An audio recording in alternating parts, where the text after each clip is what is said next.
Good evening, Californians, and welcome to Red Star Report. It's Friday night. It's May 14th, and this is Voices for the California Nation. For the first bit, I'd like to address something that I keep hearing over and over and over again, and it all has to do with Biden's victory in the 2020 election. Just a little message from the California independence movement to those Californians who are totally happy and basically living in la-la land. It's like, Californians, grow up. Biden's Democrats are not coming to save you. The Democrats are in power in Washington again. Whoopee. Why do Californians want to pretend like this makes any difference at all? Like the last 4 years didn't happen. And even though experience taught us long ago that once Democrats get in power in Washington, they just cash their donor checks, start talking bipartisan bullshit, fundraise for re-election, and drop any and all promises made to progressives in California. Need a reminder?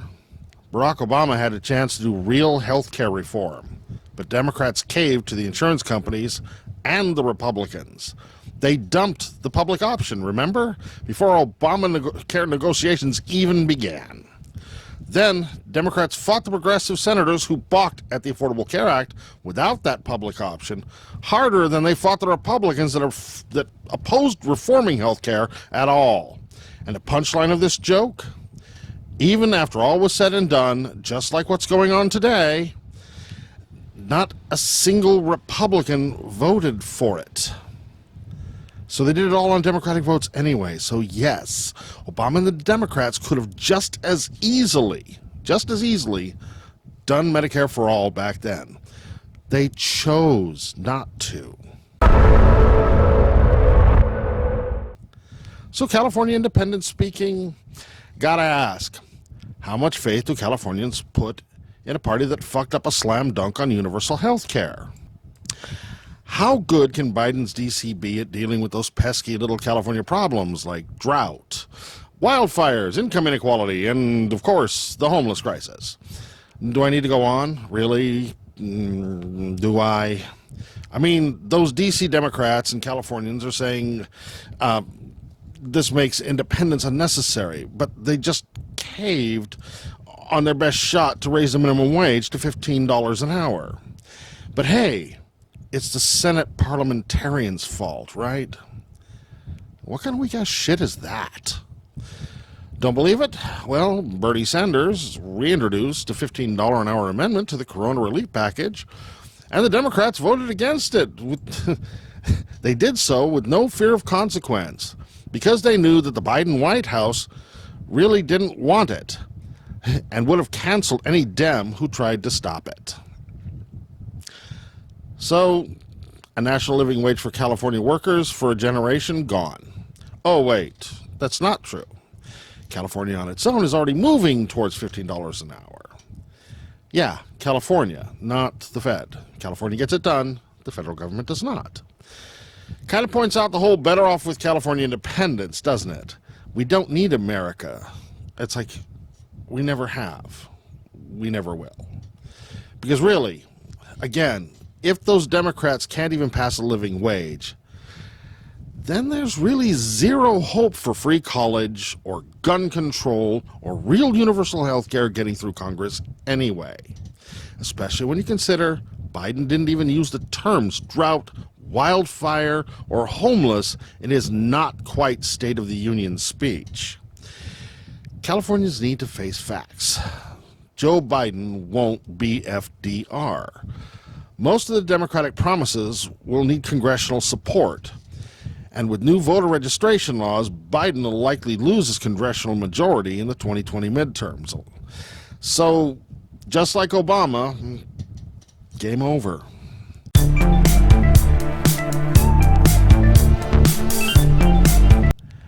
So Californians need to put the work here into California. That's our best shot. Seriously, get comfortable with the idea of California independence over American dependence. Stand as that nation in all but name we already are, and stop believing in a federal political solution to California's problems. Look, the non-fight over the minimum wage demonstrates America can't get it done, if anything. And since no help is coming from Washington anyway, we might as well have the benefits of independence because we're on our own anyway. At least we'll keep the money here. And that's probably for the best. Ask yourselves, do you want the next generation of Californians growing up in a hopeless world where America's large corporations are people that can get away with murder, literally in some cases, while U.S. elected officials see people as inconveniences, so they do nothing to improve the lives of long-suffering Californians? Do we as Californians need to tolerate the violence, hatred, and despair of America's endless and unresolvable socioeconomic and racial culture wars, just to find out after the next collapse that there's nothing left for California to save in the first place? Why is it not a better solution for Californians to address America's irreconcilable differences by letting California just go its own way as a free nation? Modern Californians still have this dream that the U.S. will someday join the rest of the Western world in providing basic necessities like education and health care. But it won't. Nothing Californians can do will fix that. For easily foreseeable decades, the USA will continue to go its own hyper-capitalist way. A celebration complete with fireworks and marching bands of its status as the environmentally filthy, gun-toting, neo-feudal, corporate-owned shit show of the Western world.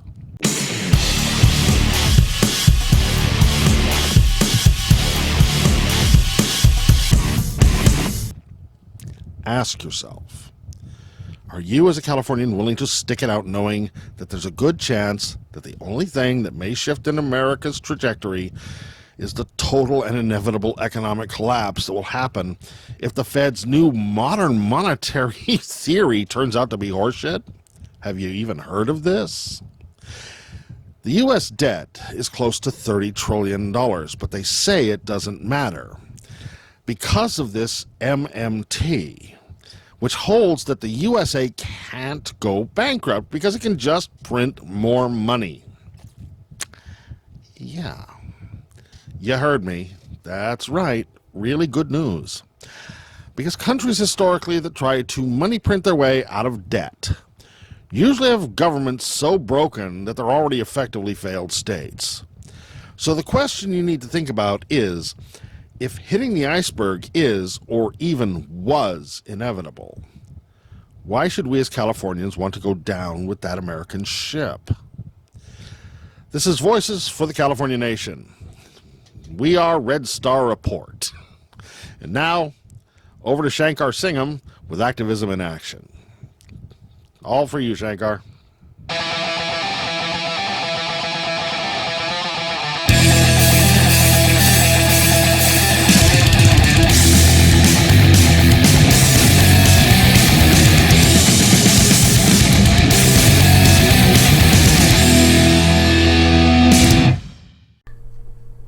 Thank you, Hal. Thank you very much. Hope you had a awesome Mother's Day. I had a great Mother's Day weekend with my mom. Mom, I love you very much.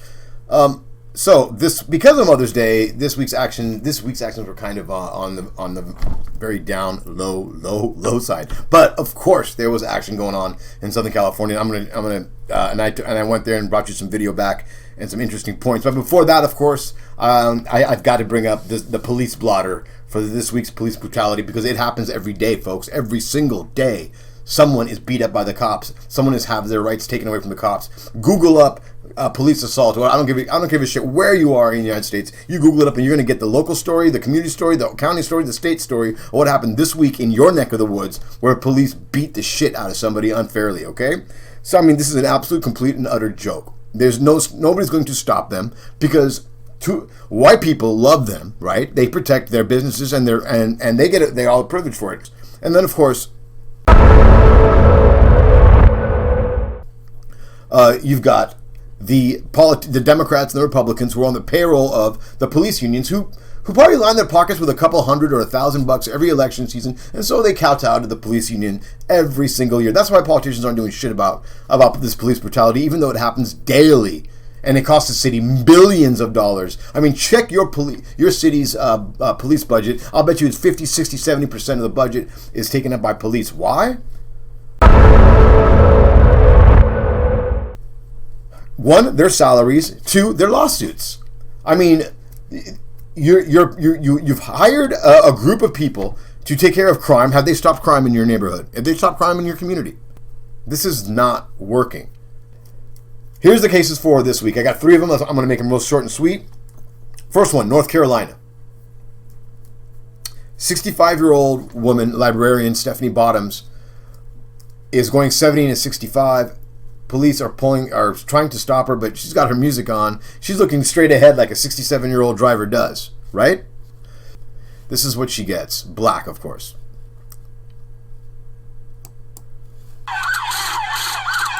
This is the moment North Carolina cops yanked an elderly African-American grandmother out of a car by her hair.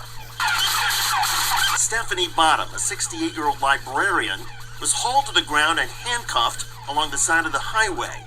Why are you doing this to me? Wait, it's about 10 miles. I haven't running. I was just driving. Go to jail now. Why? Bottom works in the Atlanta, Georgia public library system. She pleaded for help, saying her shoulder was hurt. Of course. She's 68 years old. I'm sure that's not all that was hurting. I'm in pain. My shoulder is... I have a turn. They don't care. Oh my God.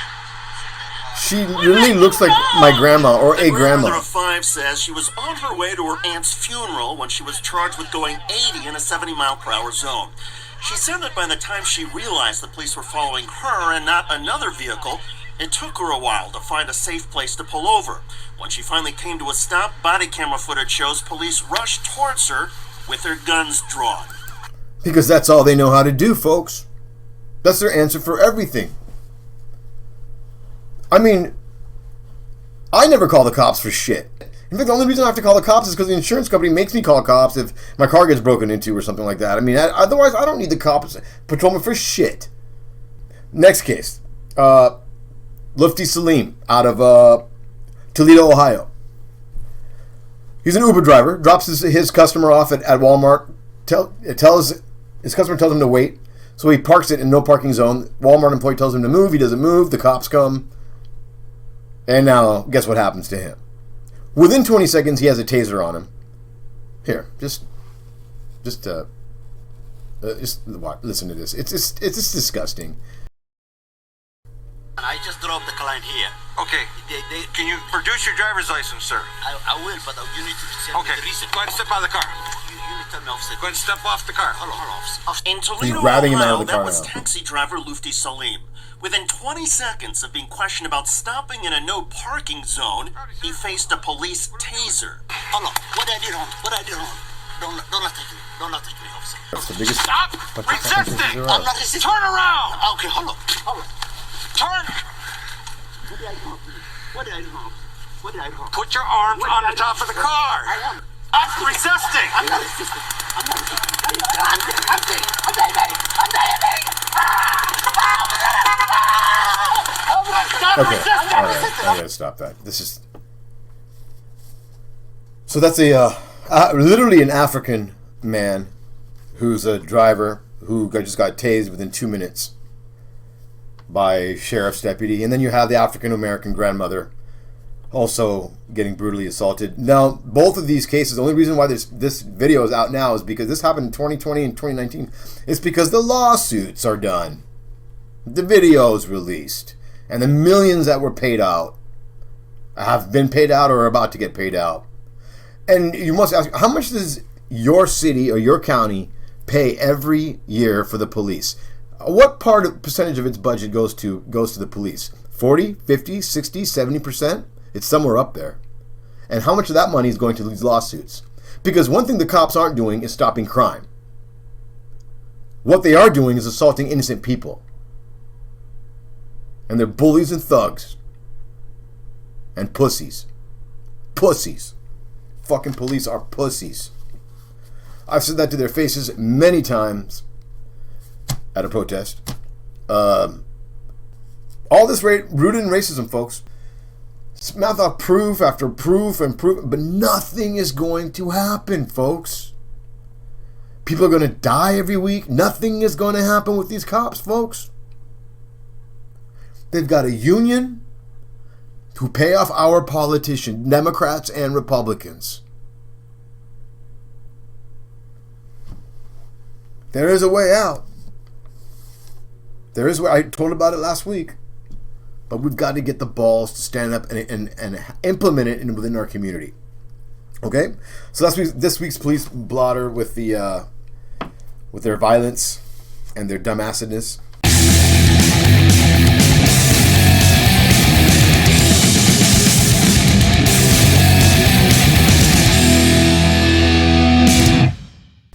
This week's activism in action has to do with the immigrant children. Yes, you've heard it on the news.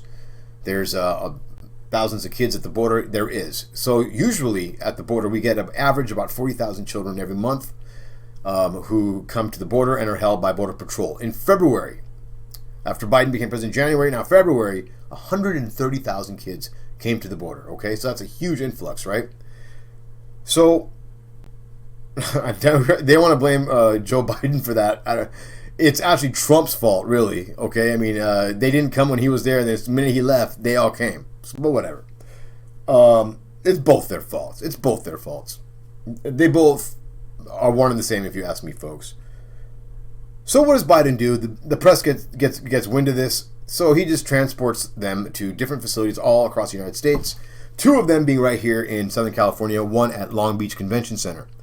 So we head down to Long Beach Convention Center as we hear that there is a protest about these. Now, we're like, why is there a protest about this? Aren't these kids getting treated humanely? Well, folks, it's prison industry again. These kids are nothing but dollar signs.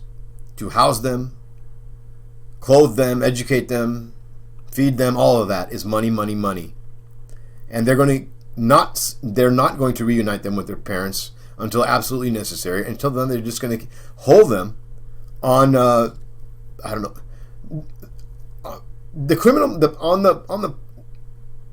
criminal penal code. The penalty is for entering the country illegally, crossing the border illegally, is a citation and a $10 fine. That is what is written in the penal code. Okay. The right wingers have taken it as illegal immigrants, undocumented, or illegal, whatever. They don't give a shit, right? They don't have any rights, okay? Jaywalking has a worse fine than coming into the country illegally, right? But whatever. Instead of a ticket, these kids are handed off to a camp where they stay for months, if not a year.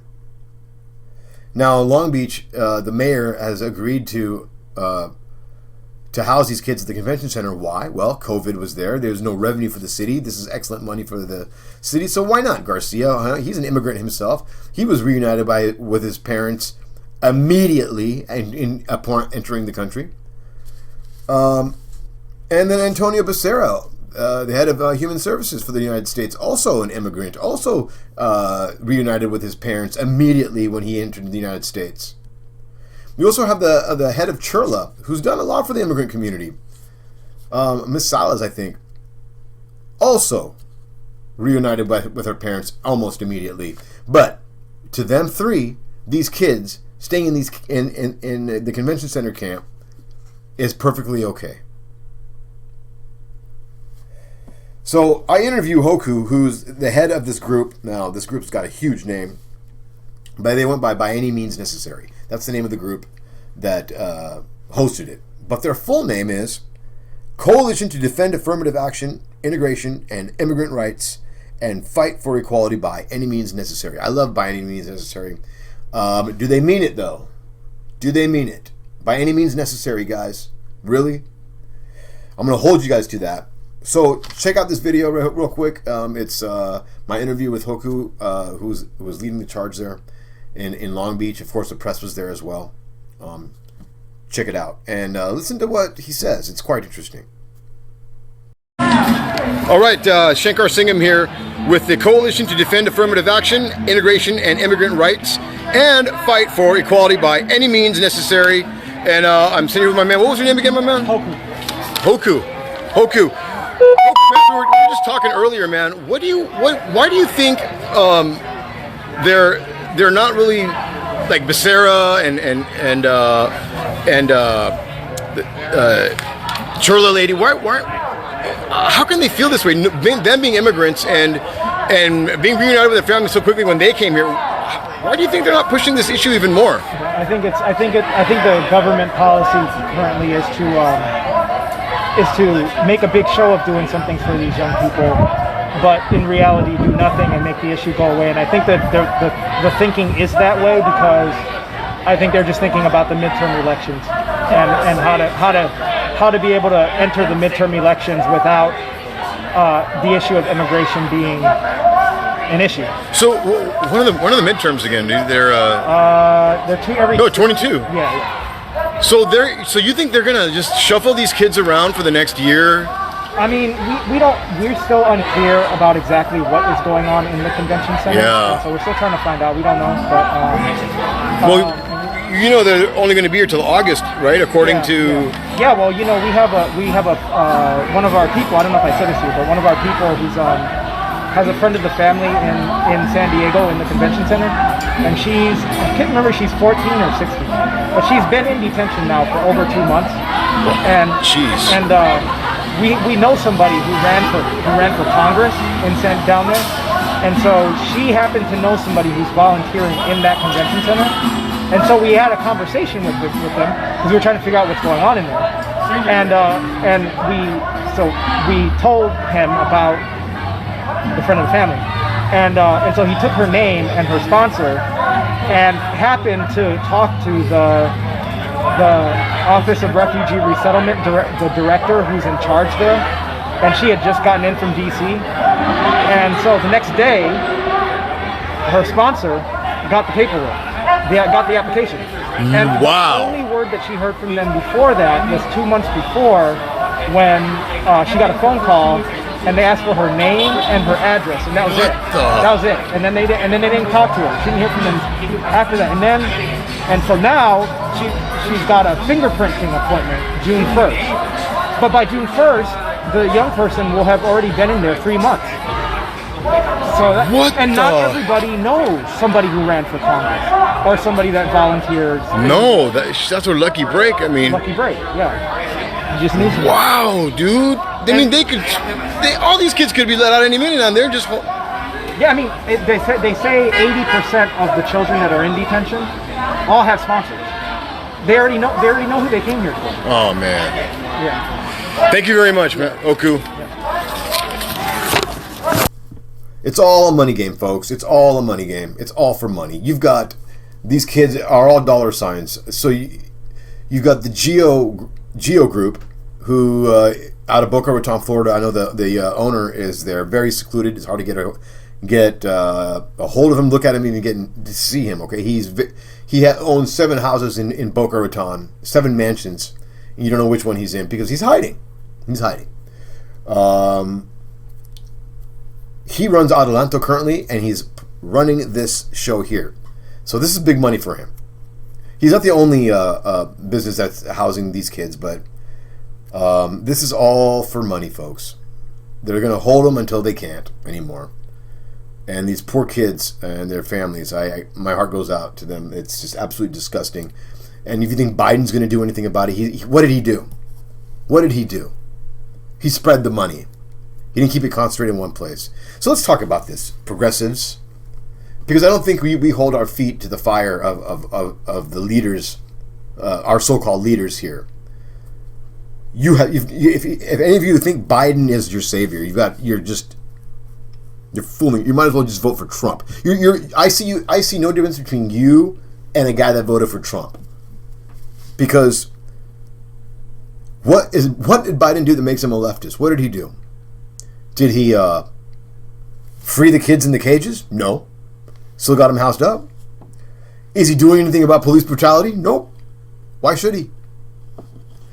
Doesn't hurt him at all. And he will never do anything about police brutality. And what about Palestine and Israel? They're fighting right now. Whose side is he on? He just said Israel has a right to defend herself. Lefties, is that what we all think? It's time to hold people's feet to the fire. Biden said he was going to eliminate student debt. How'd that go? Oh, that's right. He totally flipped on that. Nothing happened with that.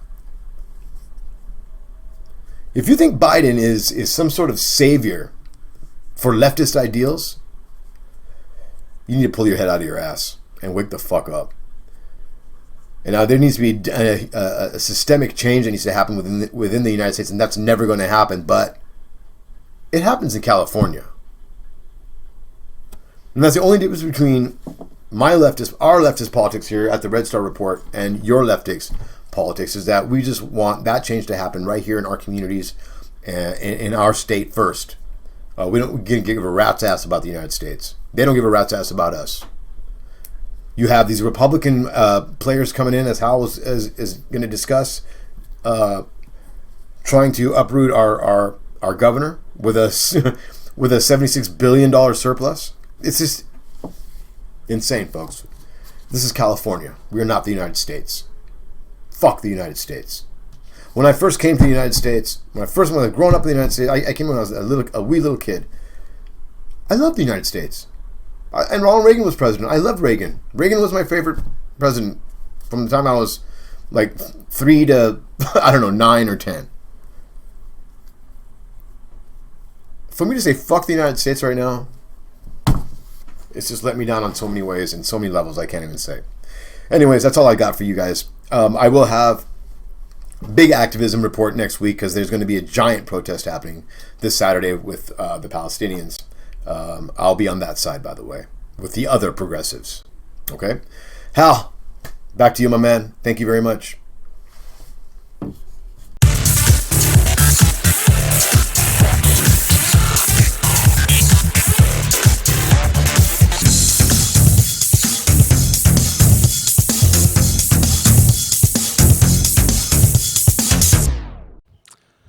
Thank you, Shankar. It's time for talking points. First up, in the news, California's one-year population decline has some wondering if the Golden State has lost its luster. Fucking really? Look, since 1963, California has been and continues to be the most populous nation-state in the country. But even with everybody who's got an opinion screaming about how terrible California has been for the last God knows how long, the state's population has been stable. Until in 2020, we've had a sudden decline. The first time in California history. California officially lost 182,000 people in 2020. And the state will lose a congressional seat for the first time based entirely on a horribly flawed 2020 census that was specifically designed by the Trump administration to disaffect California's Latin community, and while being taken in the middle of a complete lockdown pandemic. Talking point. I'm going to call bullshit. There's a lot to unpack here, so bear with me. One, typical of today's America, the census itself was a broke-ass joke, and nobody in or out of the U.S. government thinks it even remotely has any kind of accuracy. But California will be losing a congressional seat over it for 10 years. And because the U.S. government will use something that should absolutely have been thrown out and done over after the pandemic is under control, at least. But they're not. We're going to get screwed by this. But hey, that's the new American way, right? Everybody knows it's bad, but they just can't agree it's bad, so they are not going to bother fixing it. Number 2, California reported the deaths of 51,000 people due to COVID-19 in 2020. Californians rightfully mourn that loss. But why should California be financially and representationally penalized for honesty when Florida and Texas simply declined to report their COVID losses, so their population numbers in the census basically remained unaffected? Number 3, why would our own supposed federal representatives let them get away with it? California's population was purposely harmed by that asshole Trump's anti-immigration policies. But somehow that's California's fault. California has always gotten the lion's share of immigration, and those policies will end with this administration. So those foreign doctors, scientists, and engineers who couldn't immigrate because of the Orange Blotenführer's policies are not going to move, they're not going to move to hillbilly Kentucky when they can move to America. Sorry, Mitch. Number 4, a quarter of California's homeless explosion were dumped here from red states. Everybody knows this. The census couldn't count them.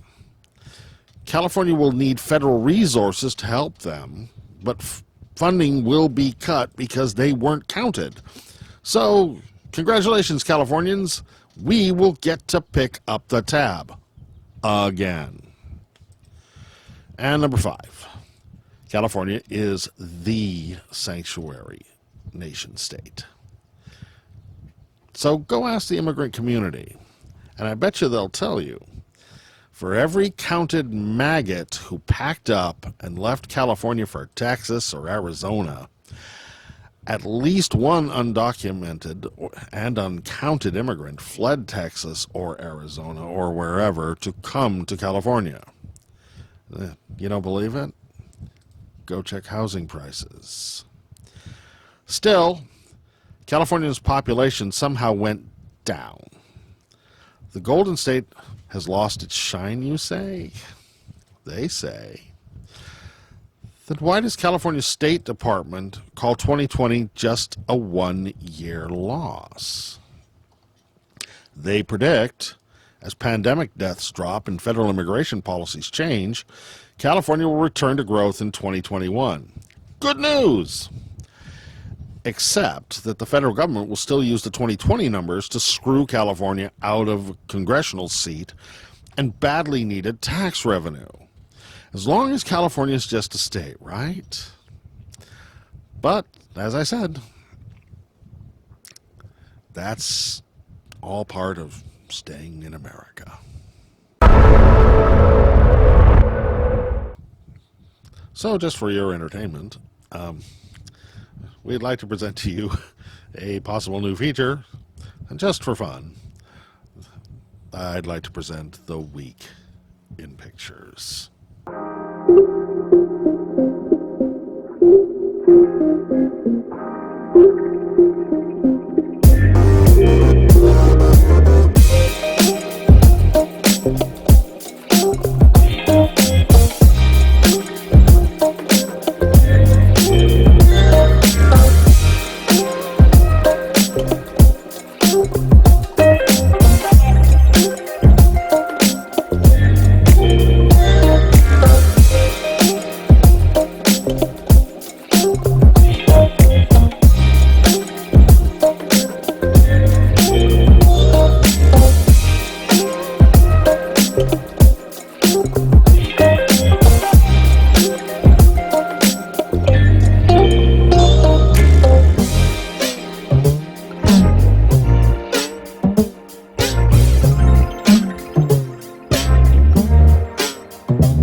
For tonight's second talking point, let's talk about the thing that's probably the biggest story in California going right now.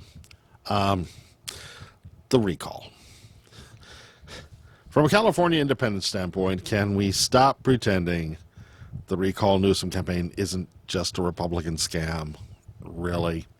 Look, it may be true that a lot of Democrats signed the recall petition as the campaign claimed. But it's also true that a new poll released Tuesday by UC Berkeley's Institute of Governmental Studies indicates that not many of them support it now. The poll of 10,000 Californians across the state asked about Newsom's performance, found that voters just split along party lines, like always. I mean, conservatives support it by 70% to 85%, while liberal enthusiasm for the recall runs about 4 to 9%, and so-called moderates support the recall by about 30%, predictably. The poll also shows conservatives in rural and mountain areas of California would remove Newsom, but they didn't vote for Newsom in the first place, so that's not surprising. The second thing about that is, simply put, it's not up to them. The population centers in SoCal and the Bay Area will be counted in the millions. Jefferson and most Central Valley votes will barely count in the thousands. And this poll says nothing about the freak show of incompetent celebrity recall candidates we're going to get if the vote goes against Newsom and he's actually voted out. So, whatever happens, you can trust the recall campaign's motives are bad for California anyway. From the start, it's been financed by the same RNC that just sponsored voting right restrictions in 47 states. The one that vowed to block any and all legislation from a duly elected Democratic president. And, of course, they just tossed Lynn Cheney out of their leadership because she didn't support Trump's big stolen election fascist bullshit. No, this recall scheme was never anything more than a part of a nationally partisan political game. The federal level Republican National Committee attacking a sitting legally elected California state official. This is a MAGA hat wearing bastard's joke, with a punchline that puts California on the hook for millions on a pointless special election we don't need, especially with Newsom up for re-election in 18 months anyway. Think it through. Any legit campaign with legit motives would have just waited to use Newsom's French Laundry dinner terribleness against him in the normal 2022 election. No, this is just a Trumpy tantrum-style attempt to game our system and to use it to disgrace California and California values because they see Californians as the enemy. So let's be clear. As a Californian, I'll say it loud and I'll say it clear. Come November 2022, please, by all means, vote as your conscience dictates. But make no mistake. National organizations like the Democratic, and in this case particularly the Republican National Committee, are playing political power games. Like recall Newsom here in California just to score red versus blue points in Washington, D.C. We already know they'd fiddle while California burns. We already know they'd let Californians live on the streets. And we already know they'd change the tax code to specifically hurt Californians. If you really believe Californians should control what happens in California, this recall is wrong. So as a California independence person, I'd say vote accordingly.